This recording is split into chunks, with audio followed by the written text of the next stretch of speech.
You're jamming to our theme music. So welcome back, listeners. Today we dive into a very hot topic, anemia. And we're so excited to have with us a global anemia expert and author of the book Bloodworks, an Owner's Guide. This has been described as the most exciting book on blood health, and everybody is just talking about it. And we're so appreciative and happy to have Dr. Irwin Gross here with us today. Yeah, there are thousands of people out there in groups online trying to get help for their iron deficiency. And they're asking on these online forums, why can't I get an iron infusion? My doctor isn't helping me. I don't know what to do. And so I really want to talk to Dr. Gross about helping our listeners to understand the pandemic of anemia and also how to talk to their healthcare professionals to get what they need. Yeah, that's a great idea. We'll definitely get into that with him. So how about let's get Dr. Gross in here, Sarah?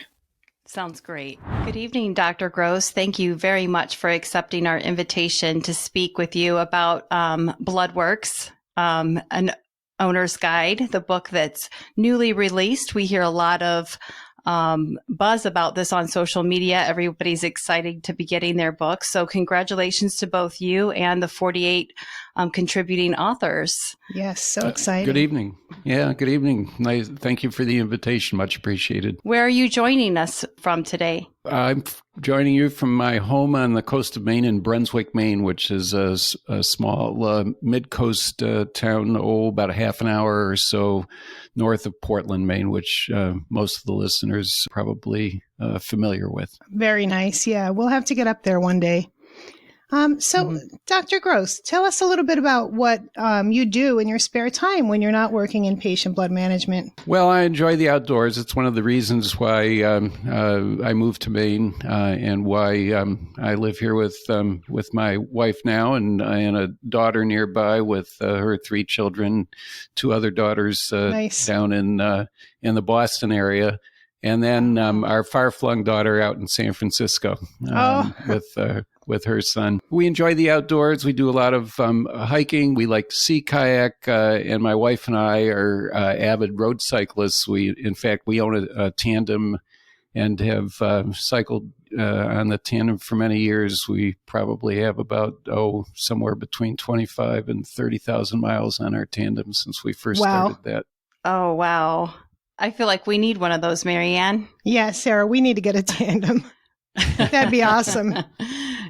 Definitely. Let's get right into this interview here. We know that you've done a lot of writing. You have so much work, excellent work in the literature, a lot of speaking. But this book, why is this book so important to you? Well, I first got into patient blood management about 15 years or so ago. My training was as a general pathologist, but I did a lot of clinical pathology, primarily transfusion medicine, coagulation, and hematopathology, and enjoyed the patient contact. And that's what drew me to patient blood management at the outset. The book has been a collaborative work, a labor of love with Shannon Farmer and R.E. Shander, 2 people I've known for many years now. And the book itself is the first of its kind. We have 48 experts from around the world who contributed. The book was focused on empowering the reader. The goal was to provide the public with information that would make them full partners in their care. One recent reviewer said the book had life-saving potential, and that's very encouraging, not just to the 3 of us, but to all of the authors.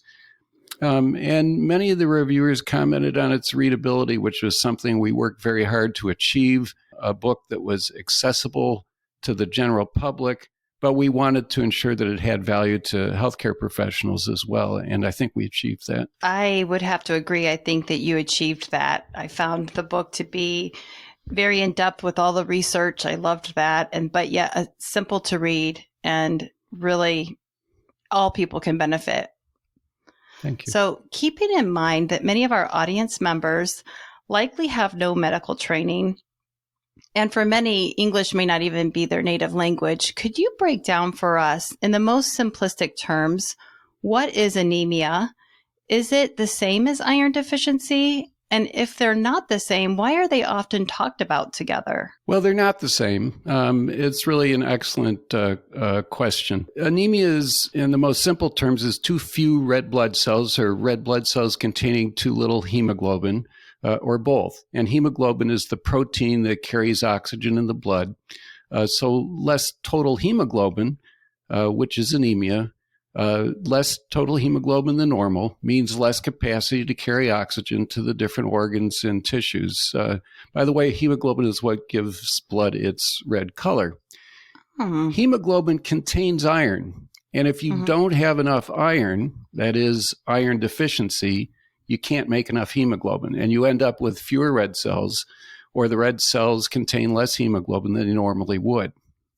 So iron deficiency is related to anemia, but you can become anemic for causes other than iron deficiency. And in fact, if iron deficiency is present for a period of time, it can affect your health even though you are not yet anemic. In other words, you can have anemia without iron deficiency. You can have iron deficiency anemia, but you can also have iron deficiency without anemia. Wow. Thanks for putting those in such simple terms. Sometimes we're in the medical profession and we can start rattling off statistics, or we can speak with medical terminology that just goes above people's heads. So really appreciate the simple terminology. Yeah, thank you. And I think that's so true. And it's one of the goals of the book, of course, is to explain complex medical issues in a way that the lay population can understand. So, Irwin, I can call you Irwin, right? Absolutely. Awesome. I prefer that. Great. So there's a statistic out there, more than 2 billion people on the planet have anemia, right? So how do I know I have it? That seems like so many people. Yeah, let's talk a little bit about that, because I think that's a startling statistic in many ways, and one that many healthcare professionals are not aware of. About a third of the world's population is anemic, somewhere around 2 to 2.2 billion people on planet Earth. And another 1.2 billion are iron deficient. So when you think about that, we're talking about 40% of the population. That is staggering. Yeah, is either anemic or iron deficient or both. And the exact numbers of people affected are somewhat dependent on how we define the thresholds for both anemia and iron deficiency. But whatever your measuring stick, anemia and iron deficiency is a huge global health challenge, a challenge of epic proportion. So getting back to how you would know whether you're anemic or not, there are many symptoms of anemia, but all of them are nonspecific. That is, they can be symptoms of many things besides anemia. But if you have those symptoms, it should prompt an investigation for anemia. At least it should prompt a call to your healthcare provider and questions that would then lead to a more in-depth investigation. So what are some of these symptoms? Fatigue and weakness, for example, once again, very common, a manifestation of many ill health states, but certainly an indication of what might be anemia or iron deficiency. Shortness of breath, dizziness or lightheadedness, decreased exercise tolerance, palpitations, that is a feeling of an irregular heartbeat.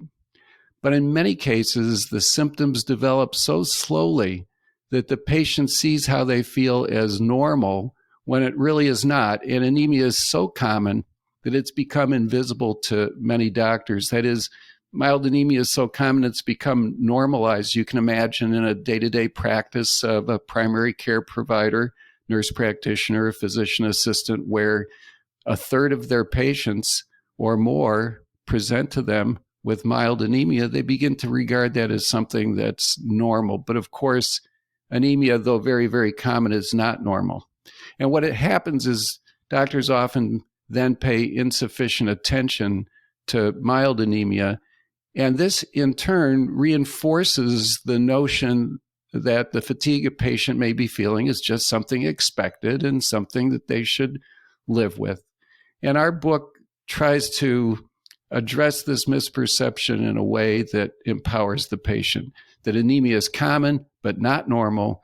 It's something that should be investigated, and it's something that can be treated. And if I had anemia, how would it impact my life, or how does it impact the lives of the people who are having it? Well, it can have a profound impact on quality of life and healthcare related quality of life. And it's not just the symptoms of anemia. As we mentioned earlier in our discussion, iron deficiency can occur without anemia. That is, early on, iron deficiency can present with the same kinds of symptoms that anemia has, but even before the patient's red blood cell count or hemoglobin level falls. Iron deficiency alone can cause these symptoms, but of course, if the patient's anemic, iron deficiency can worsen those symptoms. And there's some really interesting and specific symptoms that are associated with iron deficiency that are often a clue to iron deficiency and iron deficiency anemia. For example,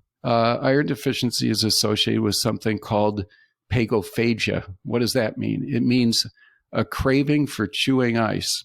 And what I give, yes, is, and I'm not going to ask you, Marianne or Sarah, if you've had that symptom in the past, but I will tell you that when I give talks about iron deficiency and iron deficiency anemia, I often ask for a show of hands. People have had this unusual symptom of a craving for chewing ice, and invariably a number of hands go up, particularly if the audience includes a large number of women of reproductive age, because iron deficiency anemia, as we'll talk a little bit about in a few minutes, is very common in women of childbearing age because of menstrual bleeding. Sure. Another important symptom, and one that can be very disruptive in terms of quality of life, getting back to your question about how iron deficiency and anemia can affect one's life, is something called restless leg syndrome. Now, what's that? Restless leg syndrome causes unpleasant sensations in the legs and an almost irresistible urge to move them. And it can be incredibly disruptive to sleep. Restless leg syndrome has a profound negative impact on quality of life. And historically, it's been very difficult to treat, but it is associated with iron deficiency. And when it's due to iron deficiency, it responds very quickly, literally within a day or two, to iron replacement with intravenous iron. Yeah. I know in our anemia clinic, we've actually treated several patients, and the number one cause that we found from their iron deficiency was their restless legs. Yeah. And I'm sure that you've heard from them just how disruptive it is to their lives. Mm-hmm. Another symptom of iron deficiency and iron deficiency anemia is that it interferes with cognitive function. It makes it harder to concentrate. And obviously, this has a tremendous impact across really everything that one does in their day-to-day activities. We also know, and this is an important point, that iron deficiency contributes to poor healthcare outcomes in a diverse number of diseases, what we would refer to as comorbidities, that is, diseases that occur in concert with or accompanying iron deficiency, things like kidney disease, diabetes, heart disease, and if one treats the iron deficiency, the outcomes of these other chronic diseases actually improves. Oh, wow. Amazing.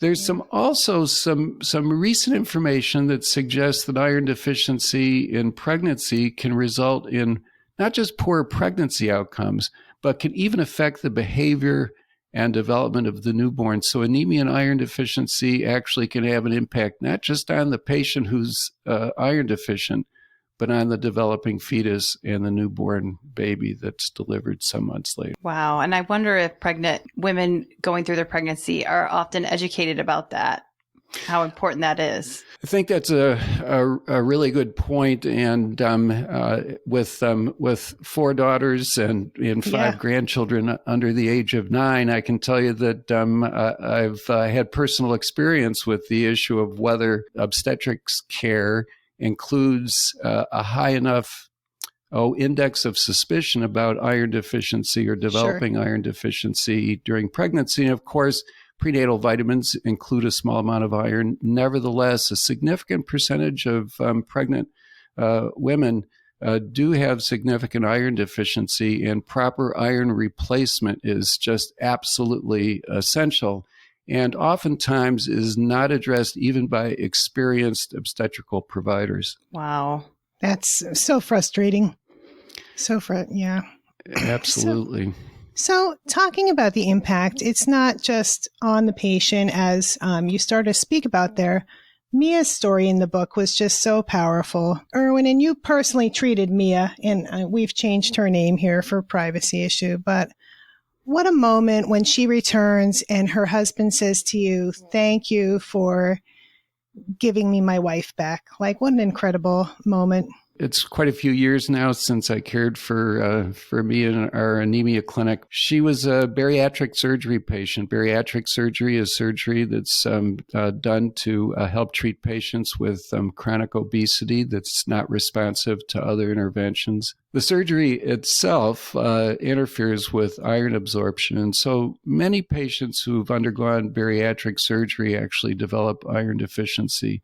And as we've talked about, iron deficiency can be associated with just profound fatigue. And in Mia's case, she literally stopped doing all of the things that she and her husband had enjoyed doing together. Oh, wow. Well, she came into our clinic. We diagnosed iron deficiency, treated her with intravenous iron therapy, typically with the degree of iron deficiency that we saw in a patient like Mia. We did at the time 2 infusions separated by a couple of weeks.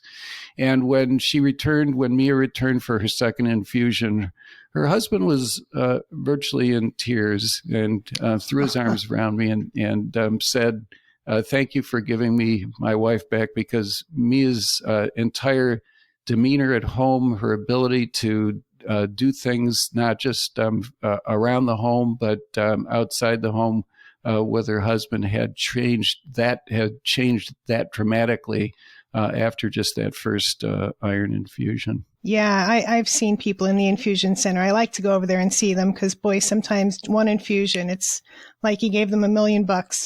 Yeah. How quickly they respond. It's pretty amazing.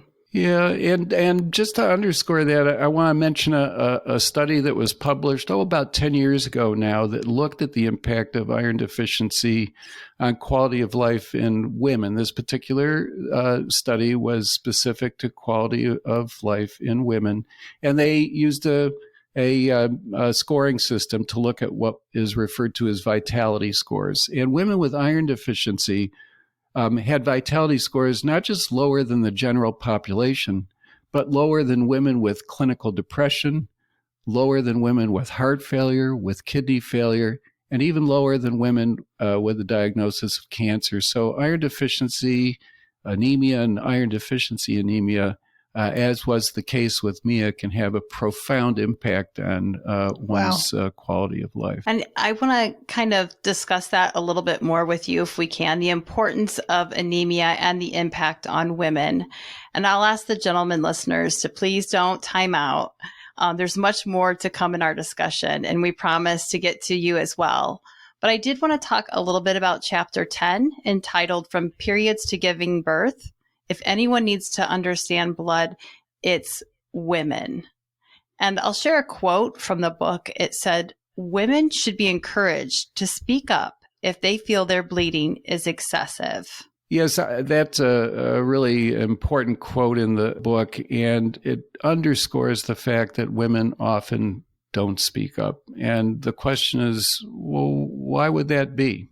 And I think socio-cultural and religious factors certainly play a significant role, not just in other countries, but here in the United States as well. An example of religious impact from my own background, Jewish cultures before the Common Era certainly, but it's still true in many Orthodox communities, required women to be physically separated from men during their period, a time when they were considered to be ritually impure. So these taboos surrounding menstrual bleeding run long and deep. And in the United States and elsewhere, menstrual bleeding is often a topic that can be difficult for many people, women and men, to discuss. But as important, if not perhaps more important, is that women are often not aware that their menstrual bleeding is abnormal or excessive. Their bleeding is normal for them, and they don't know to ask about it. They don't have a comparison that would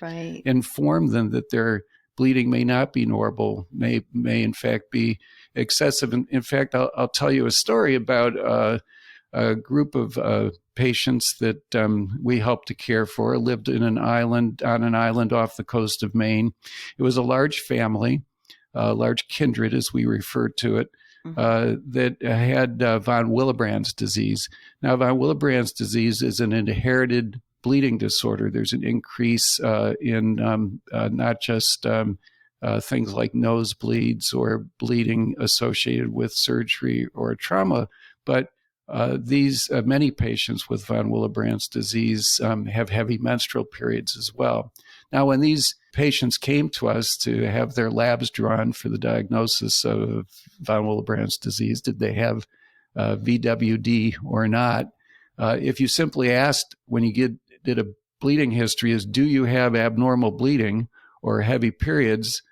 Always the answer was no, because they had nothing to compare to. They bled about the same as all their other family members bled. Yeah, that makes sense. Yeah. So it's really important for doctors to ask the right questions, not just do you have heavy menstrual bleeding, but rather to help women quantitate how much bleeding they have each month, how many days of flow, how many pads or tampons in a day or per hour. Sarah and Marianne, do you have any other ideas as to why women may hesitate to bring this topic up with their healthcare provider? Yeah, sure. I think you brought up so many good points there. And, I have on my mind that while women have made many strides, many still live in this standpoint of perceived or often real oppression, or they're in a caretaking role that includes taking care of everyone except themselves. We're so busy all the time and we have everyone else to take care of, but we forget to take care of ourselves. Also, as you mentioned earlier, you can compensate for the signs of anemia, and sometimes you just don't even realize it. You think you're just so busy and you're just so tired, and you don't think it's a problem. You just think that you're tired, and, or maybe you just don't want to notice really, because then you'll have to take care of it, unfortunately. Yeah. Yeah, two things come to my mind, and they are also touched in the book, and you've touched on them here too. I think that as women, we live with a negative stigma around our monthly blood flow. And if a woman complains, we're being dramatic or attention seeking. If we're having a bad day, people question whether we're either menstruating or near our period. And so the stigma is not only perpetuated by males. As females, we apply this stigma to each other as well. So I think that we've created an environment for young girls and women to just soldier through and not complain about their cycles. Secondly, unless you've had a dramatic change in your blood monthly flow, I don't know how you would know that you were excessive if that was normal for you. And that's something that you brought out, Dr. Gross. So I do appreciate the tool that is in chapter 10 that helps women to evaluate whether or not they bleed more heavily or abnormally heavy. One way that we can help women and in turn the people who care for them is through education. That's what our book does. When people are informed, they are empowered then to speak to their doctor in a way that is entirely different and alters that patient-doctor experience. And physicians in turn respond positively to an informed patient who asks good questions. They're more likely to answer the questions in depth and at a level at which the question is asked. And in fact, confronted with information that may be new to them, and we hope that our book does that, we feel that doctors, physician assistants, nurse practitioners, and others reading the book are then more likely to dig deeper, find solutions in partnership with their patient. Oh, yes. Yeah, I think the education, just providing people with knowledge is a really great way to empower women to break through these uncomfortable moments and actually get the health care that they need. Yeah, and in fact, in the chapter that we've been talking about, there's a box with 6 practical questions to think about, and that your doctor should be asking you about if you're a woman who's menstruating. Simple things, but that identify so much. And as we've discussed, so many people are not comfortable talking about questions like, do you have bleeding that lasts more than 8 days? Is your bleeding so heavy you have to change your pad or tampon every hour? And I want to emphasize that many of our chapters, not just this chapter, provide suggestions on questions you should ask your doctor. And in so doing, you will end up getting better care from your healthcare provider. Another example of that is in the anemia chapter 7, the topic we started our discussion with this evening provides 5 questions that guide a discussion with your doctor about anemia and iron deficiency. So there's some very practical parts to the book that should help as you interact with your healthcare provider. I really wanted to commend you on the story of Sophia, young Sophia. She was 13 years old. And I really appreciated how her team of both pediatric and transfusion medical practitioners worked together to do what was in her best interest. So because of abnormal uterine bleeding, she had bled to a critical hemoglobin level. So her blood count was very low. But the medical team decided to first see what the cause of her anemia was. And she didn't have a disease that was affecting her anemia. She had just had abnormal bleeding, and she just needed replenished with good iron and folate and things that could make her rebuild her own blood. They really took into, when they were making their decision as to whether to give her a blood transfusion or not, the fact that she was a young teenager and those indirect hazards that could kind of affect her later in life when she wanted to have children. They decided to just let her build her blood back on her own. And that was a really great story. Yeah, Sophia's story is an excellent example that first and importantly illustrates our ability as humans to adapt to anemia and iron deficiency over the short term. Like other mammals, there's not a reason to jump to transfusion as a first resort. And when a patient is otherwise healthy and stable, as was the case with Sophia, providing that patient with the building blocks that allow them to self-correct in terms of anemia by making their own red blood cells as opposed to receiving transfused red blood cells is a better way to go.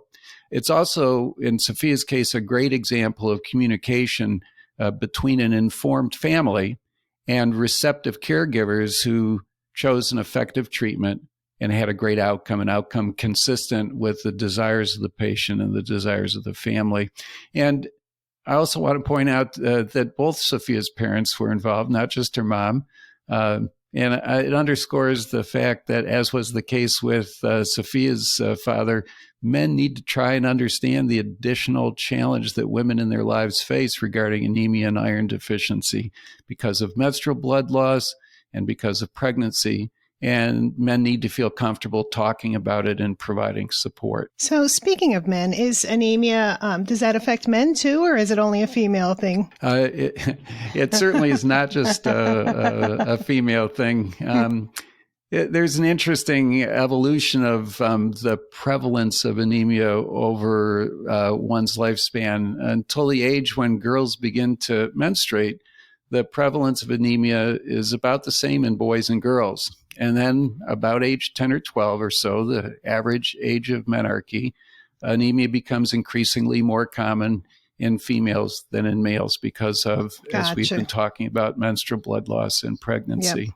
Anemia and iron deficiency, in fact, is about 3 times more common in females compared to males until about age 45 or 50, about the time that women no longer become pregnant and when many women enter menopause and their menstrual bleeding slows and stops. From that point forward, the gap in terms of the prevalence of anemia and iron deficiency progressively narrows, although there's still a slight female predominance in anemia that persists until about the mid to late 70s. And after that, anemia and iron deficiency is actually more common in males than it is in females. Wow. So we get up to the year 70 and they get the last few years, huh? Yeah. Sorry. Those are the data. There's nothing I can do to change that. After hearing you today, Irwin, if any of our listeners feel that they may have symptoms of anemia, what do they need to do next? What questions do they ask their doctors so that they kind of stimulate their doctor to be thinking about their anemia? Well, of course, I hope all the listeners consider getting a copy of Bloodworks and Owner's Guide, either a copy of their own or a copy from the library, and it will provide some excellent guidance in terms of having that conversation. I would say that, many folks are familiar with the idea that they should know what their blood pressure is, what their blood sugar level is, what their cholesterol level is. We've sort of incorporated that into the information that we all regard as important for us to know to be an advocate for ourselves and for our healthcare. I would add to that everyone should know what their hemoglobin level is. And so that's something that they ought to talk about with their doctor, make sure that they have a hemoglobin that's evaluated when they have their visit to the physician's office, and that they know that number and they know what a normal hemoglobin is and what a low hemoglobin is. And the same is true for iron studies.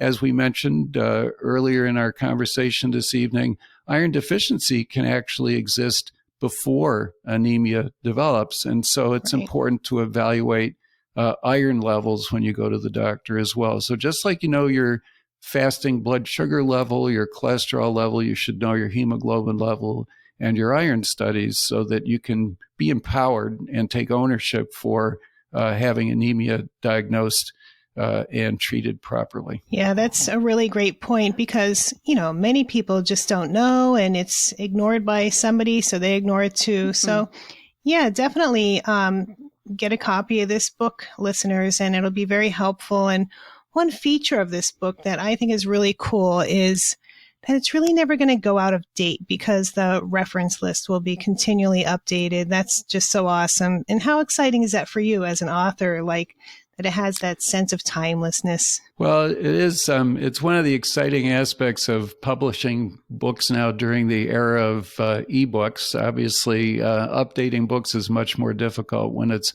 only available as a print edition, which has been true for since the time of Gutenberg, right? But ebooks allow us to update the content in the ebook at regular intervals. And not just the references, but if there are major changes in care or breakthroughs in the field of patient blood management, these can be updated and incorporated into the ebook version as well. This ability to update references and the comprehensive reference sections themselves are also of particular value to healthcare professionals. It adds to the value of the book to healthcare professionals because it gives them an easy way to identify the primary medical literature to educate themselves. And because of this update of the ebook function, it's essentially doing a relevant literature search for them at regular intervals that will allow them to stay current with changes in the field. Wow, that is a good advantage to the electronic version of the book. Dr. Gross, we want to really thank you for the impact that you've had on your patients. It's well reflected in the book. Yeah. And we're going to be talking more about the patient and caregiver relationship with Dr. Shannon Farmer in our next episode. But before we leave you, we would like to know if you have any final thoughts that you would like to leave with our audience. In terms of final thoughts, I think that it's important for people, just like they are paying attention to their kidney health and their digestive health, that they pay attention to their blood health. That's something that historically we haven't paid enough attention to. I think we've always, at least since the time after World War II, when blood transfusion became common and practical, have always regarded anemia as something that could just simply be treated with a blood transfusion should it occur, and something that didn't have that profound an effect on people's day-to-day lives. We now know that transfusion carries significant risks, that anemia is best treated by giving the patient the opportunity to manufacture their own red blood cells.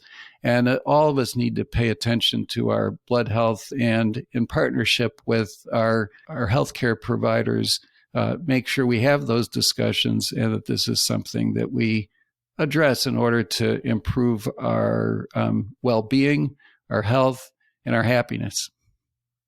Very well stated. Thank you so much for joining us today, Dr. Irwin. Well, once again, thanks so much for the invitation. Much appreciated. Sarah, how nice to have a father of 4 daughters talk to us about anemia. It was. So much experience, not just in the topic, but from the patient perspective, truly. Speaking of which, listeners, join us next time where we'll be talking with Dr. Shannon Farmer, along with a surprise guest, on real patient stories and how that contributed to the journey of creating this landmark book, Bloodworks, an Owner's Guide. We're already looking forward to talking to you again next month.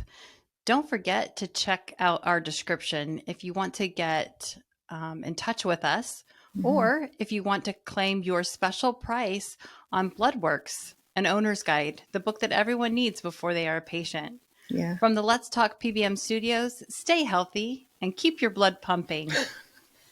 Marianne, here comes your music.